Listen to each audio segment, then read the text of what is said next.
오늘 아침을 여는 말씀은 마태복음 25장 23절의 말씀입니다. 그 주인이 이르되 잘하였도다. 착하고 충성된 종아, 내가 적은 일에 충성하였음에 내가 많은 것을 내게 맡기리니 내 주인의 즐거움에 참여할지어다 하고. 할렐루야. 오늘 말씀을 통해서 주님의 뜻을 깨닫는 지혜와 기도의 응답을 누리는 은총이 우리 모두에게 넘치게 될 줄로 믿습니다. 오늘은 마태복음 25장 14절부터 30절까지 나오는 이 달란트 비유를 살펴보며 은혜를 나누고자 합니다. 오늘 본문 내용을 잠시 요약해보자면 14절에 어떤 사람이 타국으로 갈 때 자기의 소유를 종들에게 맡겼다고 나옵니다. 이 어떤 사람은 주인으로서 부자입니다. 15절을 이어서 보시면 각각 세 사람에게 5달란트, 2달란트, 1달란트를 남겼습니다.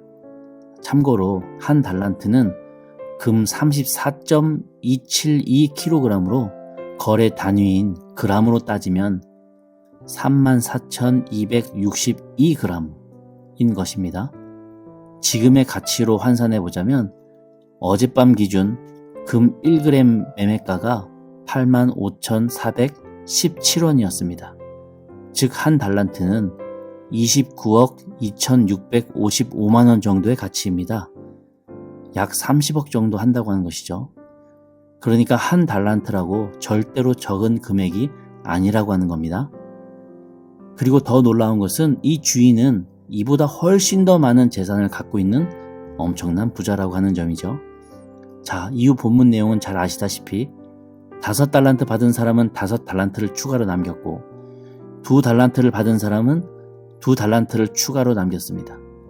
그리고 1달란트 받은 사람은 0달란트를 남겨서 총 1달란트 뿐이었습니다. 그럴 때 주인은 5달란트와 2달란트를 추가로 남긴 종들에게는 21절과 23절에 내가 더 많은 것을 맡길 터이니 내 즐거움에 참여할지어다 라고 칭찬하시며 앞으로 함께 일할 재정 파트너로 채용합니다. 그런데 문제는 하나도 남기지 못하고 원금인 1달란트만 그대로 가져와 버린 종이었습니다. 이 종이 이렇게 변명합니다. 24절인데요. 주인이여, 당신은 굳은 사람이라 심지 않은 데서 거두고 해치지 않은 데서 모으는 줄을 내가 알았으므로. 쉬운 말로 하자면 주인님, 저는 주인께서 심지 않은 데서 거두시고 뿌리지 않은 데서 모으시는 그런 무서운 분이신 줄 알고 있었나이다 라고 하는 뜻입니다. 심지 않은 데서 거둔다 라고 하는 것은요, 남의 것을 빼앗는다는 뜻입니다. 심지도 않았는데 어떻게 곡식을 거둘 수 있겠습니까? 남의 것을 빼앗은 것이죠. 뿌리지 않은 데서 모은다 라고 하는 것도요, 씨앗을 뿌리지도 않았는데 어떻게 열매를 모을 수 있겠습니까? 남의 것을 착취한 것이죠. 그런 무서운 분이신 줄로 제가 익히 알고 있었습니다 라고 고백하고 있습니다. 지금 종이 왜 이런 말을 할까요? 주인을 비꼬으려고 면전에 대고 이렇게 말하고 있는 걸까요? 어차피 이렇게 된 거 죽기 전에 주인을 모욕하려고 반항하고 있는 걸까요? 아닙니다. 누가 목숨을 담보로 이런 반항을 합니까? 이 종은요, 특이하게도 주인을 정말 그런 위대한 약탈자, 무자비한 수탈자, 모든 것을 휩쓸고 빼앗는 정복자, 잔인하게 누구라도 벌벌 떨게 만드는 저 뒷세계의 왕으로 여겨왔었고 그렇게 봤었다고 하는 것입니다. 그래서 24절의 내용은 종이 이 주인을 찬양하고 있는 내용입니다. 위대한 약탈자인 우리 주인이라고 찬양하고 있는 거예요. 그러면서 25절에 이렇게 말을 이어갑니다. 그런 무서우신 정복자이심을 알았기에 혹여나 실수할까봐 두려워 땅속에 잘 보관했다가 그대로 가져왔나이다 말하고 있습니다. 당시 유대 사회에서는 은행도 없었고 금고도 없었기에 대부분 돈을 땅에 묻어서 보관했었습니다. 자, 이제 24절과 25절의 내용이 이해가 되시죠? 그러자 이 주인이 이 한심한 종의 생각을 다시 한번 읊어줍니다. 26절인데요. 아, 그래, 너가 나를 심지 않은 데서 거두는 약탈자로 보았고 파헤치지 않은 데서 모으는 그런 착취자로 나를 그렇게 알았구나. 내가 정말 그렇게 법 따위도 무시하고 강도짓하는 그런 무법자로 나를 알았다는 거지? 그리고 27절입니다. 나를 그런 무법자로 알았더라면 너도 내 종이니까 너도 무법자처럼 율법을 어겨서라도 이자를 남겨서 받아 먹었었어야지. 참고로 당시 유대의 율법에는 이자 받는 것을 금지했었습니다. 이자 받는 사람을 악덕한 사람으로 수치스럽게 여겼었습니다. 그러니 이 구절로 인해서 예수님께서는 이자 받는 것 찬성하셨다라고 생각하시면 절대로 안 되십니다. 다시 내용으로 돌아와서요. 그런데 넌 나를 무법자라고 알고 있었으면서도 너는 왜 무법자의 방법을 사용하지 않았니? 너는 왜 율법을 어기며 이자를 받지 않았니?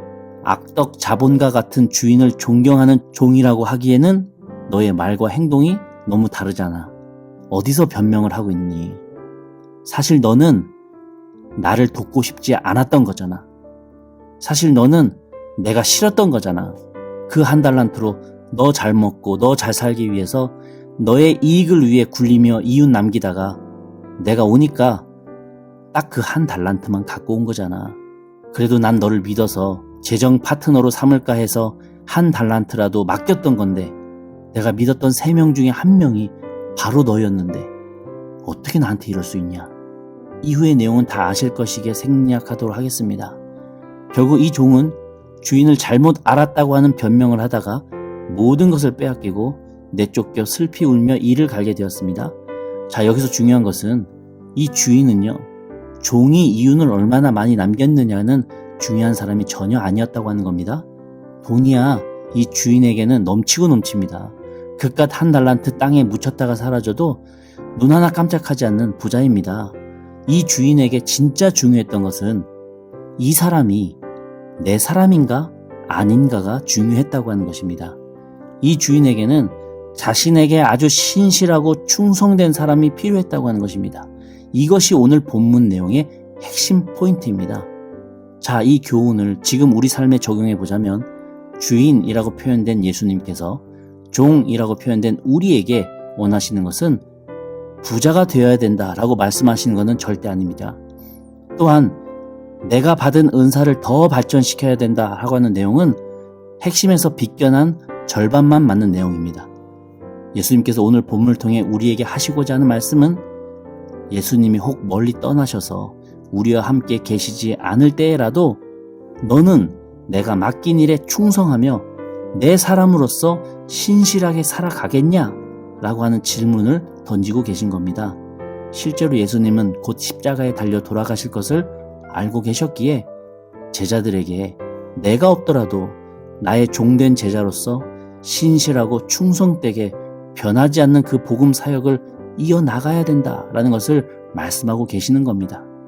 예수님이 계시든 안 계시든 예수님의 일을 꾸준히 열심히 해내며 신실하고 충성되이 주님의 일을 하는 사람이야말로 하나님께 칭찬받고 천국 잔치에 참여하게 될 것이다 라고 하는 교훈을 말씀하고 계신 것이죠.